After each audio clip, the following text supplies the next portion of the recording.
Hey everyone, LtEddy here, and I am 4 mana. Today we got a bit of a different video. I wanted to make this for the boys who have kind of stuck around with me. They've been like, hey, they're seeing my descent into madness with Overwatch, but they're like, you know what? I'll watch these Hearthstone videos. I don't understand Hearthstone, but I'm still enjoying it, and this is for you guys. I feel most of you should know how to play, but there's still a lot of things you probably want to kind of know. So I figured, you know what? I will make a decent little... there's better tutorial videos out there by better people, but it's by me. I'll put little sections on like what to learn, I guess, in the description. We'll figure that out. Even you want to skip this intro part, I'm going to put the immediate like board basics first, and then I'm gonna do like card basics. I obviously can't go over every single card because then this video is going to be like 90 minutes long, but I will just show you the basics and kind of like maybe it'll kick your butt into gear. But before I say anything else, it's essentially like Magic the Gathering. If you know how to play that, it's essentially that. So but hey, I'll try to make this entertaining for you guys. So you want to play a 5-year-old mobile game, eh? Well, good. Has a lot of support by the developers still, and I'd say the past year has been pretty crazy. So let's go. It's a free-to-play game. I know some of you guys are laughing, but truly, it is. It could go a little cheaper for booster packs. I do agree. They seem to be doing pretty good with deals, but it's totally possible to make a meta deck for free. Our boy Brian did it. Dude basically made it to Legends, and like no problem. Just be smart. So let's go over the immediate basics. These rules always apply. 2 players face off against each other with a maximum of 30 health points. Some classes can gain armor, which is kind of like health, but stacks on top. And I think it can go up to about 2 million. But that very rarely happens. I think I've seen it once. Each turn, you gain 1 mana, and every card has a mana cost. So on turn 1, you play a 1 mana card if you can. Next turn, you gain a mana crystal, or I should say every turn you gain a mana crystal up until turn 10. Turn 3, boom, you can play a 3 mana card, or you could play a 1 mana card or a 2 mana card. Whoever goes second gets a coin, and what that little guy does is lets you gain 1 extra mana crystal for 1 turn only. So sort of kind of evens the playing field for you going second. Every hero also has a hero power. They do something very cool and normal that's kind of unique to their class identity. So for example, Mage, being a conjurer, can deal 1 damage to anyone. Hunter can deal 2 damage to the enemy's face. Also, face is just kind of the word for the enemy hero because it's like their face is sitting in a portrait. Ooh, you want to hit it. Very quickly, Warlock can like draw a card for 2 mana, but they take 2 damage. So it's like, you know, their whole thing is like a very powerful ability, but at the expense of your own life. So, you know, that sort of thing going on. So going back with the attack and health though, so say you play a minion for, you know, 2 mana, whatever. These boys have health and attack. The left with the little sword, as you guessed, is probably attack. And the little blood drip, hey, that's health. When you first play a minion, it is asleep on the board, meaning that it can't attack. Like 90% of minions, or some exceptions, we'll get to that in a minute. You can't just attack face immediately.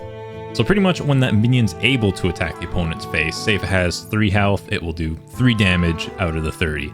Same thing with the minions. Imagine like tiny faces. So if a minion has like 2 health, you need to do at least 2 damage to it in order to kill it. Lastly, spell cards. You read them. They do what they do. I don't really know how else to explain it. Here's some examples. Already, you're kind of like, wow, I kind of already know what they do. Because congratulations, you read. You're now able to play Hearthstone. And that's about the board. Now on to the more specific effects of cards. So there's a lot to cover here. I'm probably going to miss a few things, but this is just the bare bone basics. Each minion has a tribe. Not every minion. Some don't have anything. Some will say dragon, murloc, beast. They'll have sort of synergies. For example, hunters have a lot of cards that buff beasts specifically.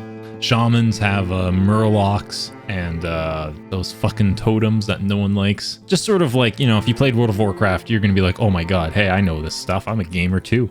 Let's go. Before moving on, this is really huge for new players. If you hover over a card, whether in-game or in the collection, or even if you search it up, you will see the effects displayed right away. The keyword specifically. If it's in bold, that's a keyword, and that means it kind of like it's on more than one card. So just remember that and you will never forget it. But here's the most common ones that I see right now. Not everyone, but currently. Battle Cry happens when you play it straight from your hand. So if you somehow cheat a minion out of your deck, that Battle Cry will not activate. Death Rattle, kind of the opposite. Once a minion dies, the effect happens. Ongoing Effect is a little interesting. It still has a little lightning icon. You'll actually see all these minions have some sort of like little lightning icon showing, hey, I have some sort of effect going on that you gotta be mindful about. Taunt. With a shield around it, it means that you can't hit anything else with a minion first. So you have to attack the minion with taunt first. Rush allows you to attack a minion immediately, and it ain't no sleepy baby on the board. Charge is better because you can attack anything, including the enemy's face. So that's pretty cool. However, there's not a lot of them. Divine Shield allows you to take any amount of damage once. This example too also has the can't be targeted by spells or hero power. So say the mage's hero power, you can't do damage to it and you can't do any spells to it. It's a little stinky, so you have to kill it with the minion or some other tricky means. Lifesteal. When it deals damage, you gain that much health back. So a 1 attack minion with lifesteal, you gain 1 health when it attacks. Cool. 3 health, you gain 3 health, etc. Magnetic. If you have a mech tribal class, you can put it on top of each other. So think of it like building up over and over again. And this example as well also has Echo, which gets to repeat the card as if you have another one in your hand. I think with this one is 3 mana. I think we're at 7 mana here. So we could play it twice. Reborn. Once the minion dies, it is resurrected to life with 1 health. Poisonous. If it does damage to anything, it will kill the target no matter what. Poisonous is great for killing really big things when you don't have big things yourself. Discover allows you to discover between 3 different cards. Usually there's some sort of effect for it. Silence removes any sort of buffs that you give to a minion. There are spell cards that are like, yeah, give it more attack, give it more health, give it this and that. Silence is like, hey, shut the fuck up, you little bitch. None of that. A secret is sort of a subclass of spell cards. Imagine it like a trap card in Yu-Gi-Oh! It's the one spell that you don't actively see, but you know they've played it, and it only activates on the opponent's turn. Weapons is kind of like giving your hero attack. You can hit once per turn with it and has durability. So for every swing, you lose 1 durability. Invoke is the newest keyword, which is a little complicated to explain, but I might as well. Basically, there's this new boy Galakron. If you heard about World of Warcraft, he's a motherfucker.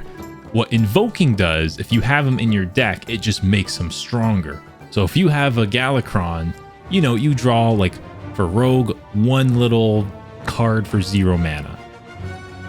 That's okay, you know. However, if you invoke him, like, 4 times, you get to draw 4 cards for 0 mana, and you get a big ass weapon, and it's just, oh, it's a Gucci. There's kind of a lot to explain with Galakron, but it just came out. So, and I think lastly that I'll cover is quests. Is that you get it at the beginning of your game no matter what, and once you meet its conditions, you get a new reward. They're usually hero power related, and they're very strong, but you do need to build your deck around them. And with that is also side quests, which are quests that don't come up in your hand immediately, but they're very easy to fulfill for the most part, and yeah, grant some sort of effects once you do it. And that's about it. That's how you play Hearthstone. That's actually it.